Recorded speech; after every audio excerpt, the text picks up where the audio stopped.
Okay, let me get your attention. All right, so you guys, period 4.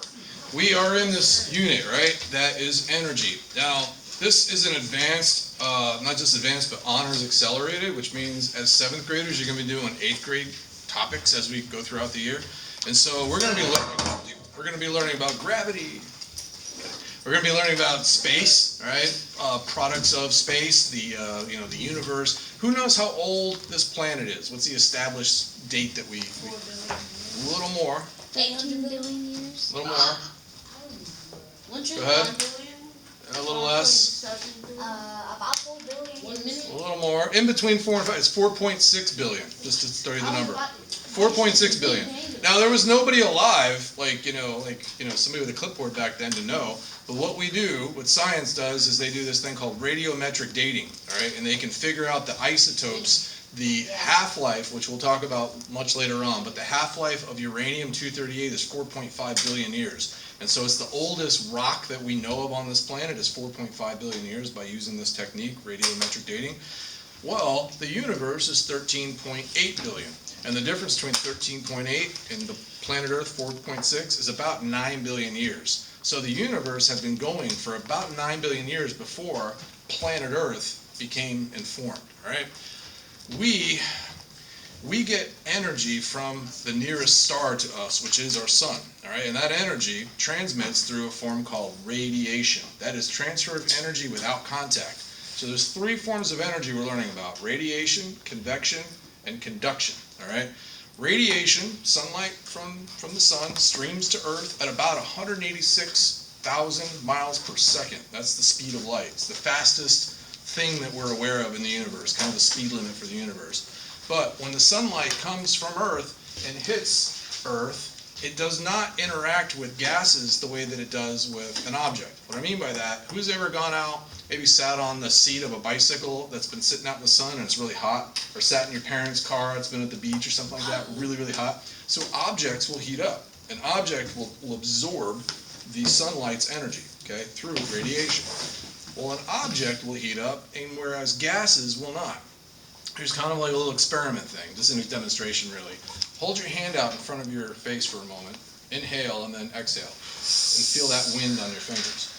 So think about what you just did. There's gases in this room, molecules that are spread apart. You inhaled, okay, you flexed what they call intercostal muscles, and then by flexing those muscles, your diaphragm expands and you breathe in and you take in a volume of air. We'll call it a parcel of air. So right now in front of you and all over you, there's air in contact with you. But let's say we're just talking about this parcel of air that's right in front of your mouth. Every time you inhale, it goes into your lungs. Well, other air, another parcel, moves in to take its place.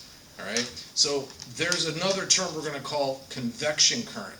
Now, to talk about what I just said with breathing, so if I'll just draw like 2 little pictures. So like if this is like, a person, eyes, nose kind of thing, smiling. That's a lot.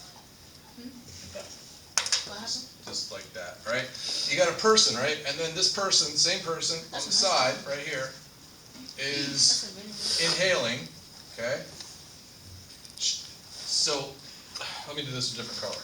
So let's just say that the parcel of air that is near her is here, and as she inhales, draw this back here, give her some lungs, okay? As she inhales, the air molecules make their way to her lungs. So now that air is no longer near her face anymore, it's in her lungs. Well, let's say that this air that was up here moves in to take its place. So what I'm trying to say is that air will move in to take a parcel of air's place that's been displaced. All right, I'll tell you what I meant by that. Let's draw over here. Let's pretend that this is the ocean, right? Like a boat kind of thing. And this is the sun. And the sun's energy is transferring through radiation. I'll write that down. Radiation. Okay. And it heats up just the upper surface of the water. Because remember, the sun's energy won't heat up gases, but it will heat up water molecules. So just the surface, the very, very uppermost part of the water will become heated, and then the air, like this, the air that's touching the water will actually transfer its heat and become warm. And warm air does what? Rises, right?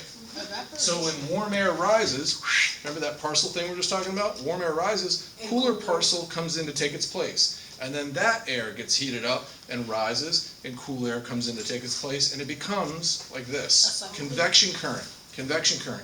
It rises, and then it cools, and then it sinks, and then it heats, and then it rises, and it cools, and it sinks, and it heats. Whenever you say convection current, think of two things. Well, think of one thing. Fluid. What is fluid? Water.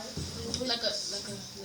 What else? Gas. And that's kind of weird to think about. Fluid is gas or liquid. To say the word fluid, that's gas or liquid.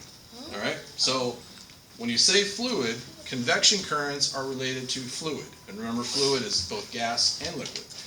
If you say contact, all right, who's ever been at the beach and you walk on the sand with bare feet? You know, not the white sand like on the west coast of Florida, but who's ever done that? You know, you go to the west coast and it's not so hot. You go to our beach over here where it's kind of like brown sand and it's hot. That's called conduction. Conduction. So when there's contact and energy transfer from one object to another, and they're touching contact, that's conduction. If there's no contact, it's radiation. If it has to do with fluid, which is a liquid or a gas, and it rises and sinks and rises and sinks, that's convection current. All right. I'll tell you like a very brief story. Who's ever heard of the trade winds before? Some of you? Okay. Well, it's a name. Like I went to the last school I taught, it was literally called Trade Winds Middle. But so the Earth, I'll just draw like Florida and Yucatan Peninsula, South America, Baja Peninsula. You do this imaginary line called the equator, right? And so remember the story about the warm air rises and then cool air comes in to take its place? So it's a lot like that. At the equator, that's the most amount of sunlight that the Earth gets. The air rises, and as it moves away from the heat source, it sinks, okay? And then it hits the water again, and it rises, and it sinks, and it rises, and it sinks. And it actually does this all over the planet. And there's this other thing called the horse latitudes, and that is sailors long ago, when they were in this area, that's the trade winds. That's where you get a lot of wind, because there's the most amount of sun. When you go up here to the northern or southern latitudes, maybe I'll use the globe. You go up here, north or south of the equator, sailors used to run out of wind, and at the time they had no motor. They had nothing that, like no gas motor, no electric, and so they were stuck. So they start throwing things overboard to try to lighten their ship so that the little bit of wind there was, they could kind of crawl away on. So eventually they got so desperate they'd throw the horses over, poor things. And the poor horses would swim until they died of exhaustion. And then the sailors would kind of slowly sail away, and other sailors would come up behind them and find all these dead bodies of horses floating in the water. So it became known as the horse latitudes up here. So 23.5 degrees that way, 23.5 degrees, 23.5 degrees that way, 23.5 degrees that way. That's the equatorial belt that we call the trade winds. So the reason why it gets the name trade winds is over here in Spain, you got early sailors, again, with no engines taking sails. They would take these winds and they would ride them, bringing them over to the new world, which is what we call the United States. So they would trade. They would trade things. So that's what it became known as the trade wind. So one more time, recap.